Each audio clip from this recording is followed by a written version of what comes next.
So for any of you who have joined us late and are looking up at the screen and saying, how in the world are we at a home show and a design build company is going to talk about, is your contractor lying to you?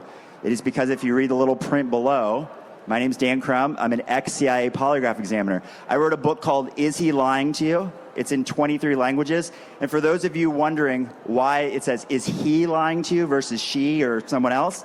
It's because my publisher said women buy the most books, and the topic they buy the most on is relationships. So you write to your audience, and they're the people who bought the book. So that's why. But for the purposes of today, I'm going to apply the same principles I use to polygraph people and interrogate them and get the truth to a really simple process that you can use as you're making your way around the home show or going on Google and looking up all the contractors and saying, how do I know who to trust? Because this industry is known to be bait and switch, a lot of negative things surrounding this industry. So we're going to help you navigate through that properly. But I've cut it down to 3 simple steps. You see a pattern going on here? This will make more sense as I go into it in detail. First step, do your searches, get a bunch of business cards, talk to a bunch of people. Before you invite anybody out to your home, qualify them on the phone. And the way you do that, you're going to ask them questions. I'll go over. It's called the buying criteria checklist. Once you've qualified down to the right companies, you invite them into your home for a consultation. Then you're going to ask them certain questions before they do their presentation. I call them win questions. It'll make more sense in a second. After their presentation, you're going to ask them more of these win questions. You'll see what those are. And then you'll be able to know if this is a credible company that you should be considering working with. You see that domain at the bottom?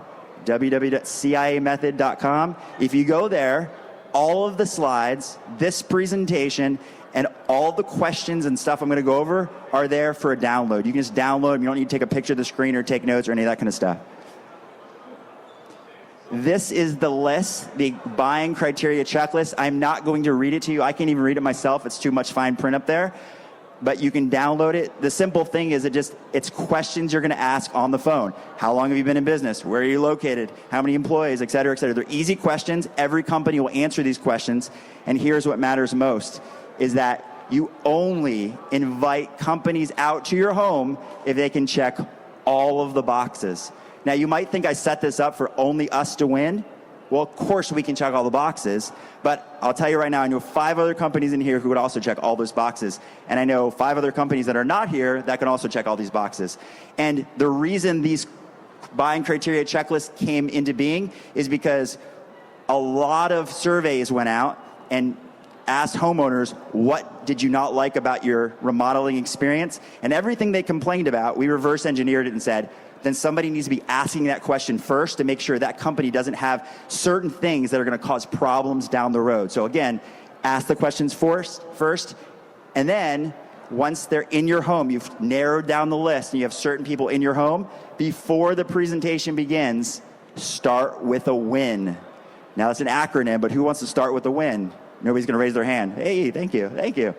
So a WIN is an acronym that stands for what is normal. Many of you have heard the term baselining before. Baselining simply means what is normal. How does this person normally act? And I'm telling you now, if you're married, if you have kids, those are my kids in the first row. If you have kids, you don't know their WIN. You don't know their baseline. Here's why. The baseline, what is normal, changes depending on their mood and their mental state. If somebody comes home from a tough day at school or work, the way they're going to respond to your questions is going to be very different, as you know, than if they just had a really happy, successful day. So you need to start by determining what's normal at this moment in time. So when we're dealing with contractors, we do that by asking them questions. These are what the WIN questions that we ask before the presentation begins. Now here's how you get to ask these questions, really simple. Before they start, you say, excuse me, before we get started, is it okay if I ask you some questions? Everybody will say yes. If they say no, please kick them out of your home because they're rude. Then take notes. Now here's the reality. Don't put your tablet right there on the table, because if you put it on the table, they're going to read what you're doing and realize you're not taking notes on any of these questions because you don't care about this stuff. You're taking notes on something completely different. So please have something facing you and say, I'm going to take some notes and write stuff down, what I'm about to tell you. Another important thing, don't sit at your kitchen table. Everybody does. Everybody invites me to sit at their kitchen table. I'll oblige. Sit in your family room, your living room. Why? Because if I'm sitting with Ted, I can see his entire body if he's sitting in a chair like this. And if he's sitting at a table, I can only see the upper half of his body. Now, why is that important? Because when I ask these questions, I don't care about any of these answers. If you want to care, you're welcome to. I don't. What I care about is how when he answers these questions, what he does with his body and what he does with his words to determine his baseline, to determine what is normal. So, do we care? Tell me about yourself. I don't care. Why did you decide to be in this business? What do you do for fun? Do you have a family? And I say this. I always ask everyone, what's your favorite food and why? Moving on. What do I care about? This. I care about what he does with his body. And here's when I care. I care in a very short window. We'll call it 5-second window right after I ask the question. All of those questions are non-threatening. Do you guys agree? There's nothing about this that's going to cause somebody's heart rate to go up or some sort of physiological reaction in their body to make them nervous about answering these questions. If there is, that's weird. So basically, you're going to ask them these questions, and when you ask them these questions, we're looking for what they do in the 5-second window after the question. Ted, tell me about yourself. I'm looking. Does he gesture? Does he suddenly cross his legs or does he uncross his legs? Does he always lean forward to speak or does he lean back to speak? Does he look up, down? Does he look me right in the eye? All of these things matter because we're determining what is normal for Ted when he answers very easy, non-threatening questions. We're looking at what he's doing with his entire body. So if I can see his foot, I can watch if every time he wobbles his foot like this or shakes it. That's important. I'm going to write that down.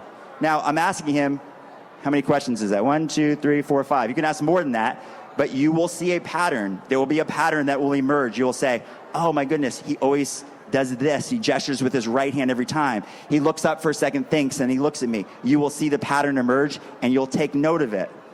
You're also listening for the words he uses. You know what I mean?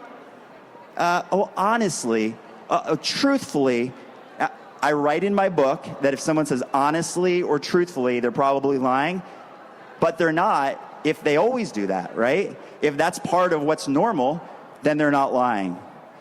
So I want to find out in these really easy questions if he says stuff like, well, honestly, truthfully, you know what I mean?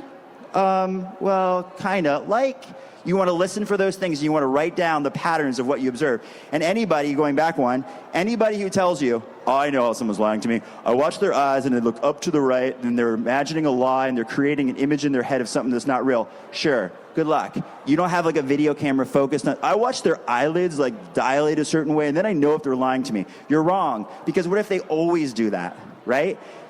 Don't sit there and think there's a definitive thing. In my book, I have 101 examples of deception. Well, they're only deceptive if they don't normally do that. So you're looking for what they do with their body, what they do with their words. Then, when you're done, you let the presenter go into performance mode. Remember, he's an actor. I'm an actor. We sit there and we get to perform. We get to show you our pictures and slides. Everything Ted and I did to date, you couldn't find anything because we've done this so many times. We're performing for you. The words we say don't matter. How we gesture doesn't matter because this is just what we're doing. So when we're in performance mode, let them just enjoy it, right? Really understand their company, their process, what they're doing. Take notes, ask questions, really care about it because you're judging their company, but you're not judging their credibility while they're in performance mode. When they're done with their performance, you get to win again. But this time it means what isn't normal. All we're doing is we're looking for what changed before the presentation, when I ask you a bunch of easy questions, how you moved and what your voice sounded like, and then what you do after the presentation, and I'm looking for the difference. Why would there be a difference if you're lying? Does anyone know? Why is there a difference if you're lying in the way you performed before and the way that you're going to respond after? It's because of part of our body called the autonomic nervous system. It automatically responds to stressful situations. That we're all cavemen. So when we walked out of the cave, and we saw a saber-toothed tiger standing in front of us, everyone's heard the term fight or flight, right? It's like you're going to either like throw a spear at him or you're going to run away. Everyone forgets the last one, which is freeze. A lot of people freeze up.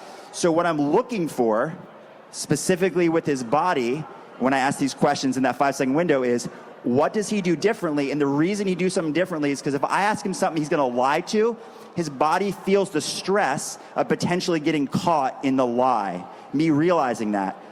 And so what he's going to do is he normally gestures like this, and suddenly he doesn't gesture at all. He's freezing up. Sometimes the way you fight is to kind of like cover your eyes, or you do certain things, but it's different than what you did before. You're doing new gestures. Sometimes you running away is starting to move when before you hardly moved at all. You start to gesture, shift, do things that you never did in these easy questions, because these questions are slightly harder. I'll go through each one with you. Would you recommend your company to your best friend, and why? If somebody wouldn't, and they know why they wouldn't, like, I wouldn't recommend, no, I would never, then they're going to lie to you, because they can't say, no, I wouldn't, because you're going to be like, why wouldn't you? And then, so they're going to lie, they're going to make up some reason they would, and you're going to see it in their body, and you're going to hear it in their words, because it's going to be different, because they're feeling the stress of the lie, and it's going to be very obvious to you because you took notes on how they answer the easy questions. You'll see the difference. Tell me about a project you did that was like mine. That's an important question, because so many people in here are specialty companies. They can do a shower, they can do a deck, they can do a patio, but you know what they can't do? They can't do an addition. So you invite them out. I had a great experience when they built my deck. Could you build me an addition? Absolutely. Well, tell me about a project that you did that was an addition. If they want to get your business, they'll lie, make up a project, and you'll see the lie come out in the way they use their body and the words as different than when you ask them the easy question. Do you trust your owner, and why? That's the owner. Listen, before I joined this company, he didn't know this, he knows this now. Ted and I went to lunch 3 times. I didn't care. I do care, Ted. I didn't care as much about everything he was saying as much as I was judging his credibility. This man is a very, very honest man, and I knew that.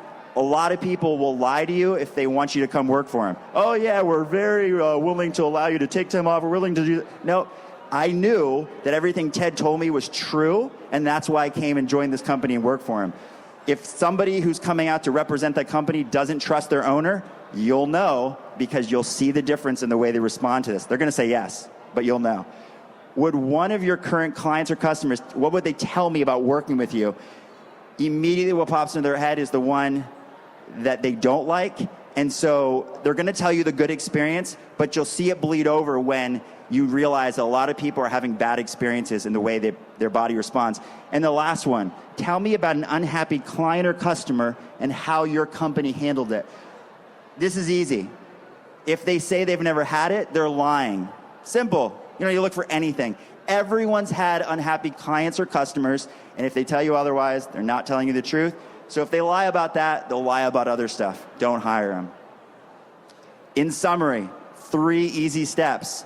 Please do not be the person who invites 7 companies into your home for in-house meetings. That's a waste of your time. And in fact, in my analysis, anybody who invites 7 companies into their home is never going to do a project. They're the kind of person who's going to shop forever, and they always feel uneasy about making a decision. So narrow your focus. Get a bunch of guards, do your research, and then from there, qualify them with that buying criteria checklist. You can get the checklist, ciamethod.com. Before the presentation, ask them the win questions to establish that baseline, determine what's normal. Let them go into presentation mode. And then after the fact, ask them those more challenging questions, determine what isn't normal. When you see the difference, feel free to either acknowledge that they were lying to you and go with that information and take into account when you choose to hire, or you could even tell them back. You challenge them in the moment on the question. See how they react and respond to that. You get to decide. But either way, please use this. I've done this presentation over 10 times, and I can tell you the reality is probably 5 people have ever downloaded all this stuff and really used it. So be real. How many of you will ever download this information and then actually use it? 1, 2, 3, 4, 5. Great. We'll see. All right? Because I'm going to know who goes there and downloads this information. We'll ask you your name and email. I won't spam you, by the way. But if you'd like to hire us for a project,